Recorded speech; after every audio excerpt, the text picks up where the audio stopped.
Mengapa kita kok perlu ditebus? Kamu tahu tebus itu artinya apa? Dibayar. Apa yang dibayar? Saya kasih contoh ya. Saya ini tidak punya duit. Terus saya ini pergi ke Pegadaian. Saya punya HP. Pak, saya butuh uang. Berapa? 500.000. Jaminannya apa? HP. Terus saya dapat duit. Kalau saya mau minta kembali HP saya harus apa? Nebus. Bayar berapa? 500 plus bunga. Jadi kita tidak bisa cuma minta balik. Tidak bisa. Harus membayar apa yang kita gadaikan. Nah, kenapa pertanyaan, kenapa kok manusia itu perlu ditebus? Siapa bisa jawab? Coach? Ibu-ibu? Bapak, mbak-mbak. Kenapa manusia perlu ditebus? Karena manusia berdosa. Berdosa kepada siapa? Kepada Tuhan. Kenapa kok mesti ditebus? Nah, seperti tadi. Waktu saya kasih HP sama dia, bosnya, duit Pegadaian. Ya, saya kasih HP, kamu kasih saya uang loh. Kalau saya harus nebusnya kepada siapa? Sama siapa? Dia toh. Yang pegang barang saya toh.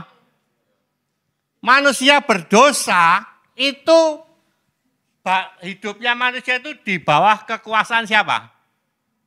Kekuasaan siapa? Salah. Sebelum berdosa, manusia itu dimilik Tuhan.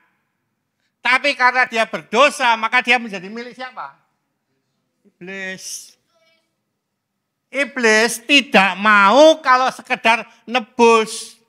Dia mau supaya manusia membawa tebusan supaya dibebaskan. Makanya dia bilang ada orang-orang yang berusaha berpikir gini. Saya tak nebus hidup saya. Saya tidak perlu Tuhan. Saya tidak perlu keselamatan. Saya mau kasih uang saya kepada si setan. Supaya saya selamat. Supaya saya masuk surga. Kira-kira iblis mau enggak? Mau enggak? Enggak mau. Buat apa dikasih uang? Wong iblis punya banyak uang. Betul enggak? Saya punya emas. Punya emas. Saya akan beri emas saya kepada si iblis. Iblis mau enggak? Mau enggak? Jawab enggak apa-apa, salah enggak apa-apa. Mau enggak? Mau? Enggak mau. Wong iblis, ting. Batu bisa jadi emas kok. Buat apa emas? Enggak perlu. Iblis enggak perlu emas. Oh kalau gitu gini. Saya akan hidup suci. Saya akan hidup kudus. Hidup saleh. Saya akan bertapa di gunung. Nanti saya akan bertapa 40 hari, 40 malam. Nanti saya mendapat pengampunan dosa. Saya akan menebus diri saya sendiri. Bisa atau enggak? Bisa enggak? Enggak. Kenapa enggak bisa? Bisa jawab? Enggak bisa. Karena kesalehan manusia, kebenaran manusia itu seperti kebenaran yang kain kotor, kain yang compang-camping. Iblis gak perlu itu. Wong iblis bisa kasih pakaian yang bagus kok. Buat apa pakaian yang compang-camping? Kalau kamu bisa beli pakaian yang bagus, mau gak kamu dikasih sarung sing suwe-suwe? Gak mau. Iblis itu pinter, anak-anak. Karena kalau kamu sudah melanggar hukum tadi loh, ayatnya 1 Petrus tadi. Coba ditampilkan. Ayat hafalan tadi loh. 1 Petrus pasal 3 ayat 4. Apa itu? Oh ya, tidak iso lagi. 1 Petrus 3. Mbak, jeng, non, bu. Loh ya, bingung. Nah, loh ya. 1 Yohanes pas 1 Yohanes 3 ayat 4 ini loh, baca. Lagi ayat hafalan. 2, 3. Setiap orang yang berbuat dosa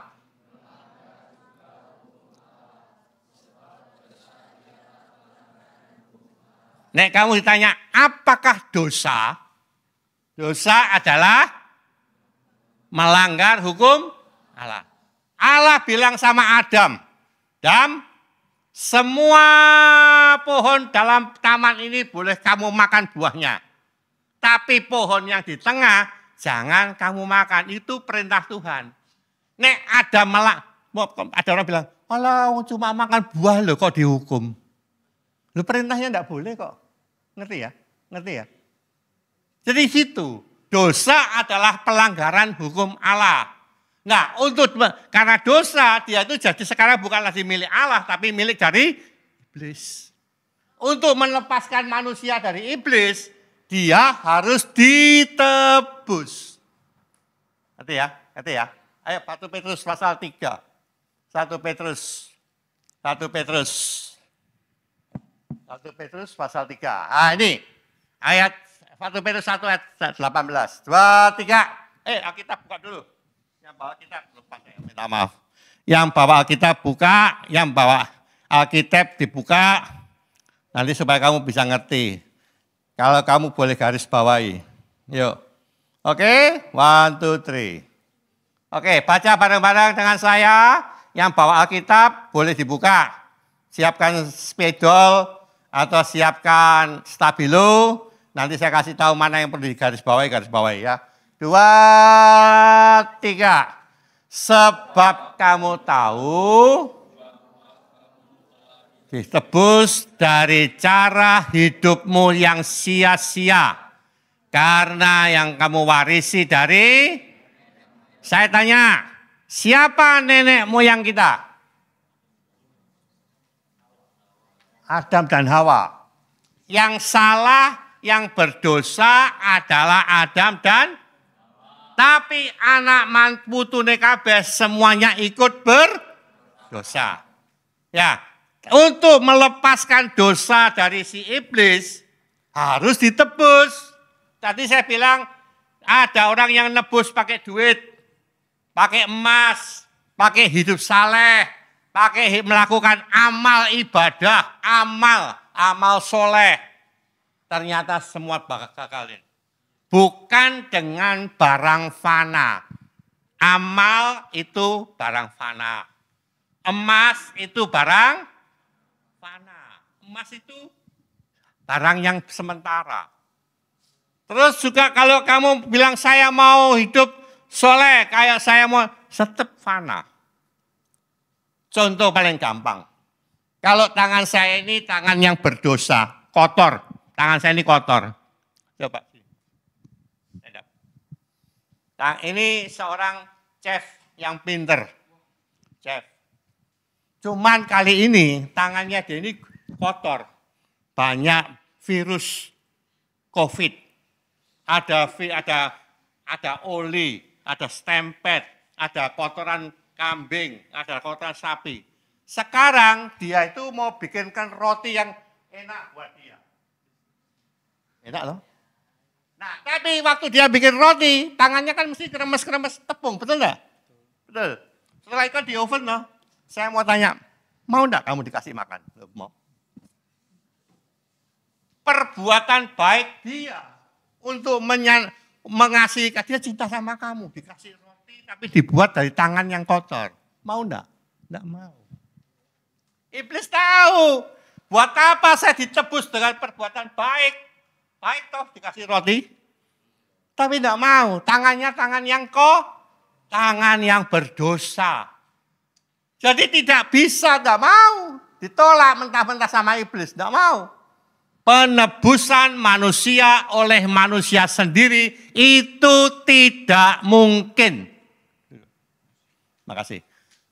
Iblis tahu, meskipun ini seorang papa punya anak, ini anaknya. Papa ini bilang, anakku bersalah. Anakku berdosa, wis aku saja yang dihukum, anakku jangan. Bisa enggak? Tidak bisa. Yang masuk penjara siapa? Anaknya? Anaknya toh? Papanya enggak? Enggak. Yang salah siapa? Papanya. Anaknya yang salah. Iblis juga tahu. Yang pasti dihukum kamu. Tidak bisa digantikan. Harus, iblis bilang apa? Harus satu barang yang mulia yang menebus Adam dan Hawa. Ayo baca terusnya. Ayo baca. 2, 3. Bukan dengan barang yang fana, bukan pula dengan perak atau emas. Terus 19. Ya ampun. Ngalang-ngalain lu mau gedangan. Wah, isi dihapus, terhapus. Baca. 2, ayo. Melainkan dengan darah yang mahal, yaitu darah Kristus. Anak domba yang tak bercacat dan bercela. Iblis tahu. Aku tidak gelem. Aku tidak mau ada orang-orang yang nyembelih tiap tahun nyembelih sapi, nyembelih lembu, nyembelih kambing, nyembelih onta untuk diampuni dosa. Bisa tidak? Tidak bisa. Dia minta satu darah yang suci. Darah yang benar. Darah yang ajaib, yang mulia. Ada tidak manusia di dunia ini yang seperti itu? Ada tidak? Tidak ada. Seorang raja sekalipun yang dibilang Pak kaum ningrat, itu pun darah, meskipun dibilang darah biru, sopo kondo. Ningrat itu rojo, tapi toh kalau dia itu luka, darahnya biru apa merah? Merah. Darah yang berdosa, iblis mau, aku mau kalau dia ditebus oleh darah yang suci. Darah yang suci, aku tidak mau ditebus emas, perak, kasih duit, kasih ayam putih, rak bulunya putih, jengganya putih, cucunya putih, kakinya putih, semua putih. Tidak mau iblis, buat apa? Aku mau darah yang suci. Tidak ada pengharapan dari manusia. Manusia itu cuma di dunia ini, kalau Yesus tidak datang, kalau Yesus tidak lahir, manusia itu cuma dia lahir, lalu tumbuh jadi besar, anak-anak, dewasa, remaja, dewasa, kawin, punya anak, mati jadi tua, mati, masuk mana? Masuk mana? Masuk mana? Neraka. Saya tanya, kalau orang lahir, tumbuh, besar, tua, mati, masuk neraka. Hidupnya sia-sia atau berguna? Sia-sia. Karena cuma jadi kayu bakar di neraka. Percuma. Hidup yang percuma itu loh. Yang lalu Tuhan bilang gitu di surga, lu manusia ini sakno. Manusia ini sakno. Tuhan lihat kamu ini mesakne. Kalau kamu cuma lahir di dunia, nanti besar remaja di kelas Yerusalem, nanti setelah itu jadi tua, setelah itu mati masuknya neraka, hidupmu itu percuma. Katakan, percuma. Kalau engkau tidak ditebus oleh darah yang mahal, darah yang suci, hidupmu percuma. Ngerti ya? Itu sebabnya maka Yesus itu datang ke dunia. Yohanes pasal 1. Yohanes pasal 1 ayat 12. Ya, 11, 12, 14. Ini, ayo baca. Ekspres. Ini jam berapa? Setengah 10, tenang aja. Ayo, 2, 3. Ia datang kepada milik kepunyaannya. Saya tanya dulu, siapa ayah? Siapa ayah? Ia itu siapa? Allah. Yesus Allah yang menjelma manusia dia datang kepada milik. Siapa miliknya? Siapa? Wah, siapa? Siapa miliknya? Siapa miliknya? Tidak apa-apa, salah tak benar, no. Milik Tuhan ini siapa? Salah. Loh, tak benar, no. Siapa milik? Milik Tuhan ini siapa? Tidak apa-apa, ngomong tak jawab. Siapa milik Tuhan? Tidak tahu. Siapakah umat milik kepunyaan Tuhan? Siapa? Israel. Makanya kenapa Yesus lahir di Bethlehem, di negeri Israel. Dia datang kepada milik kepunyaannya. Tapi, Alkitab bilang apa itu? Milik kepunyaannya ngapain? Nolak dia. Apa buktinya? Apakah buktinya orang Israel menolak Yesus? Apa? Apa, Mbak? Apa buktinya Israel menolak Yesus? Tidak apa-apa, salah tak benar dong. Apa? Gak ngerti. Pertama, waktu dia lahir, mau dibunuh siapa? Herodes. Setelah dia dewasa, dia mulai ngajar ke banyak orang, dimusuhi siapa? Imam-imam ahli Taurat. Setelah dewasa lagi, terakhir-terakhir dia malah dibunuh. Siapa yang bunuh? Siapa yang bunuh? Yang membunuh siapa? Siapa yang bunuh? Maling. Yudas itu pengkhianat. Wes yo ngrungokno kancamu. Mikir, siapa yang membunuh Yesus? Israel juga. Ahli Taurat, orang Farisi, orang Israel, semua kompak bersatu membunuh Yesus. Ngerti ya? Makanya dibilang apa? Tetapi orang-orang kepunyaannya itu tidak menerimanya. 12. Nah ini sekarang baca. 2, 3. Hanya diberinya kuasa menjadi. Oh. Ini Yesus bilang gini. Nek Israel jangan nolak aku. Imam-imam ahli Farisi Taurat semua menolak aku. Ya wes. Sekarang kalau gitu aku buka channel. Mereka tidak mau terima aku, silakan. Tapi sekarang aku buka channel. Siapa saja. Siapa saja. Bangsa apapun juga. Baba dia kulit hitam, dia kulit coklat, dia kulit kuning, dia kulit merah, apa saja. Siapa saja. Kalau dia menerima dia, menjadi apa itu? Apa? Menjadi apa? Anak-anak Allah. Wow. Saya tanya. Kamu kenal Yesus Kristus? Percaya Yesus Kristus? Kamu jadi anak Allah. Wow.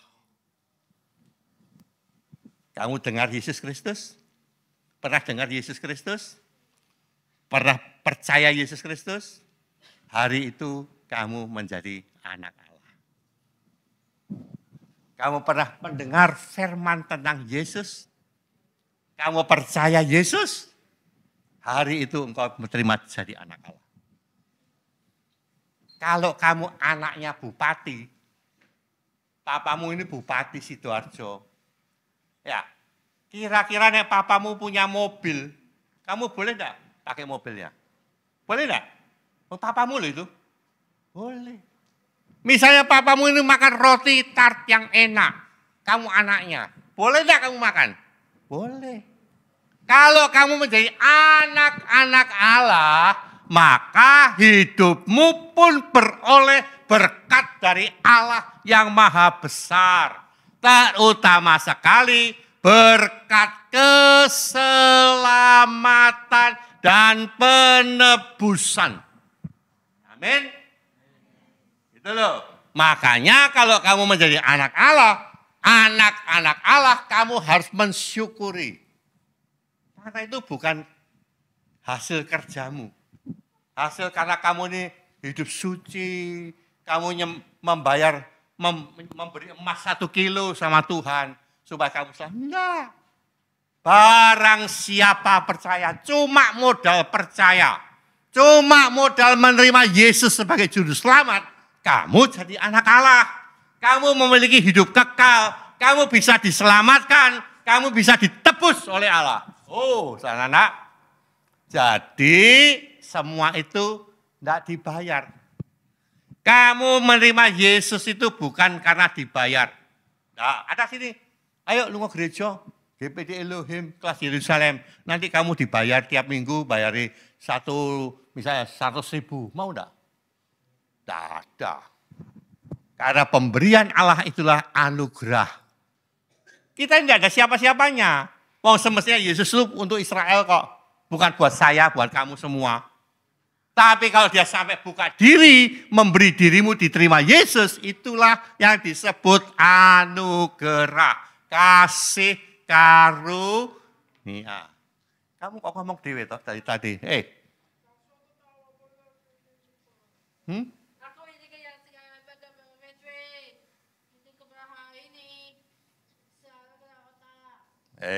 Ayo dengar firman dulu. Ya. Jadi sakjane ngono kamu ini tidak punya keselamatan. Karena hanya Israel yang terima keselamatan. Tapi Yesus buka diri, siapa saja yang terima Yesus, dia beroleh keselamatan. Ayat 14. Ya, 2, 3. Firman itu telah menjadi manusia dan diam di antara kita. Dan kita telah melihat kemuliaan, yaitu kemuliaan yang diberikan kepadanya sebagai anak tunggal Bapa. Penuh kasih karunia dan ini loh, Yesus bawa dari surga itu datang untuk cari kamu. Dia bawa apa oleh-olehnya? Kasih karunia dan kebenaran. Anugerah dan kebenaran. Adam dan Hawa begitu dosa, kebenarannya hilang kabeh. Sekarang karena Yesus kamu beroleh kebenaran kembali. Kamu mendapat dilayakkan untuk menghampiri Dia dan oleh Yesus Kristus kamu bisa memanggil Dia Abba ya Bapa. Oh anak-anak, hubungan anak dan orang tua dipulihkan. Kamu dapat berhak memanggil Dia sebagai Bapa kami yang di surga. Ya toh kalau sebaik bilang apa? Bapa kami yang di surga, hallowed be thy name. Ya, dimuliakanlah namamu. Jadi anak-anak ini loh kasih karunia. Ini anugerah. Coba saya tanya, seandainya Yesus tidak mau datang, apa yang terjadi? Ya Pak? Ya Pak? Masih neraka kedel. Ya. Kalau Yesus tidak datang, jadi apa kamu? Kira-kira jadi apa? Kayu bakar. Kayu bakar di siapa? Kayu bakar di mana? Neraka. Ngerti ya? Ngerti ya? Tapi karena Yesus datang, mesakno sama kamu, kasihan sama kamu, maka kamu diselamatkan dan beroleh hidup kekal. Ngerti? Nangkep? Itulah anugerah. Sakjane anugerah itu kita tidak berlayak terima. Tapi Tuhan melayakkan kita dan kita beroleh anugerah itu. Menerima keselamatan. Keselamatan itu gratis. Cukup buka hati, mengucap syukur, terima. Ya, tumbuh kita mesti bertumbuh di dalam Tuhan Yesus Kristus. Nah, ada sedikit waktu. Siapa mau tanya? Siapakah yang mau tanya pada pagi hari ini? Saya beri kesempatan, siapa mau tanya? 1, 2, 3, 4, 5, 6, 7, 8, 9, 10. Siapakah yang mau tanya? Ayo cewek-cewek, cowok-cowok, boleh tanya. Kalau sama saya boleh tanya. Siapakah mau tanya? Ada? Ada? Wah. Ya. Saya ajar kamu ya. Kalau kamu orang bertanya itu ada 2 hal. Memang perlu mengerti. Ini pakai, enggak apa-apa. Tes.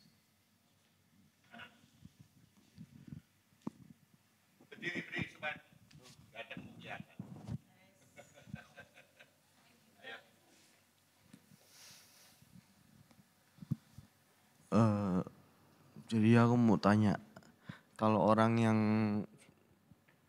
berbuat jahat karena sudah disakiti, apakah orang tersebut bisa ditebus?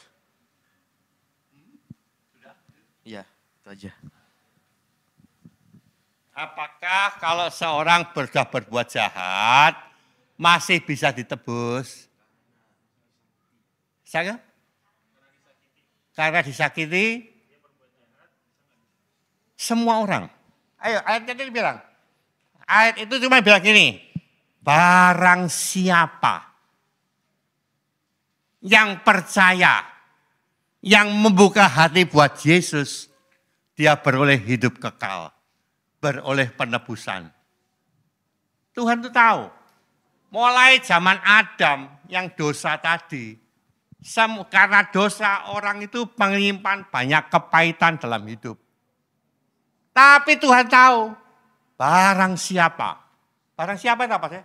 Gak peduli dia kaya atau miskin. Gak peduli dia ganteng atau elek. Gak peduli dia itu seorang yang butuh atau cacat.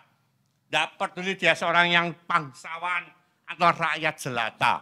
Gak peduli dia itu seorang yang miskin atau kaya. Dia itu rojo atau rakyat. Tetap barang siapa yang percaya tidak binasa tapi beroleh hidup kekal. Jadi kalau dia toh memang seorang yang sudah bersalah, kalau dia buka hati buat Yesus, terima Yesus, kepahitan, kemarahan, kejengkelan, kepahitan di dalam, kan gelap loh, karena dosa toh. Tapi ada Yesus yang datang, ada terang yang datang, ada sukacita datang, semuanya dirubah menjadi terang. Tadinya hidupnya gelap, tapi karena Yesus masuk, dia menjadi terang. Jadi tidak peduli. Kamu tahu kenal yang namanya itu, ada satu orang, dulu dia itu seorang penjahat. Dia itu di penjara Kalisosok, Surabaya. Penjara Kalisosok, Surabaya. Sekarang penjaranya ganti di Madaeng. Nah, di penjara itu dia dengar firman. Dia dengar firman dari seorang hamba Tuhan, kebetulan dia dokter gigi. Jadi waktu dia sakit gigi, dia sebenarnya tidak mau. Tapi karena dia sakit gigi, diperiksa dokter toh? Ya, mangap. Dokternya ini enggak. Begitu dia datang, dokternya sambil periksa gigi, dia bicara firman. Dengar firman, dengar firman. Firman itu mengubah hidupnya. Firman itu mengubah hidupnya. Sekarang orang yang jahat tadi punya kepahitan dengan marah, dengan ini. Sekarang jadi pendeta, jadi hamba Tuhan. Dari mana? Dari firman. Ngerti ya? Siapapun kalau terima Yesus, hidupnya diubahkan. Sakeus, pemungut cukai, orang jahat. Dengar firman, diubahkan. Ngerti ya? Kamu juga sama. Siapa lagi mau tanya? Cewek.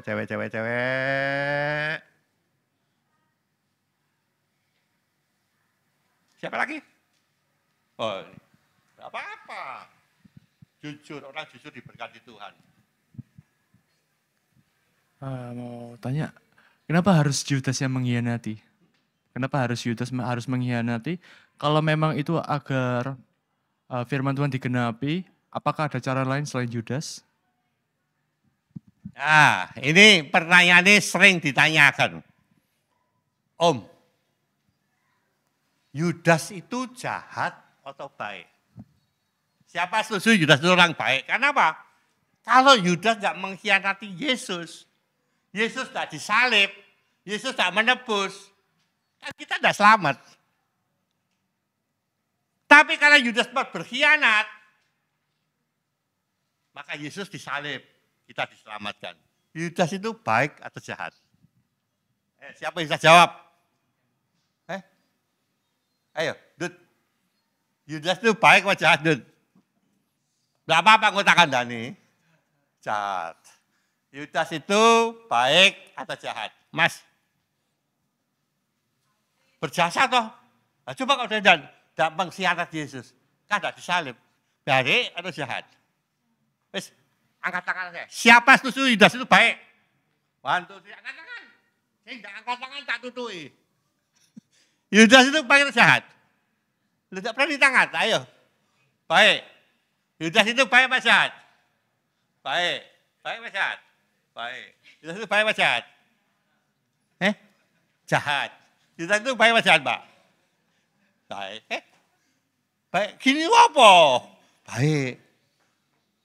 Dengar ya Nanda ya. Memang Yudas itu salah. Salah. Karena pengkhianat Yesus menjual Yesus dengan 30 keping perak. Tapi karena Yudas berbuat itu, Yesus tersalib. Dan kalau Yesus tersalib, kita semua ini dapat keselamatan. Masalahnya adalah setelah dia berkhianat, dia menyesal, dia tidak bertobat, malah gantung diri. Seandainya Yudas ini bertobat, minta ampun sama Yesus, tidak gantung diri. Selamat pada?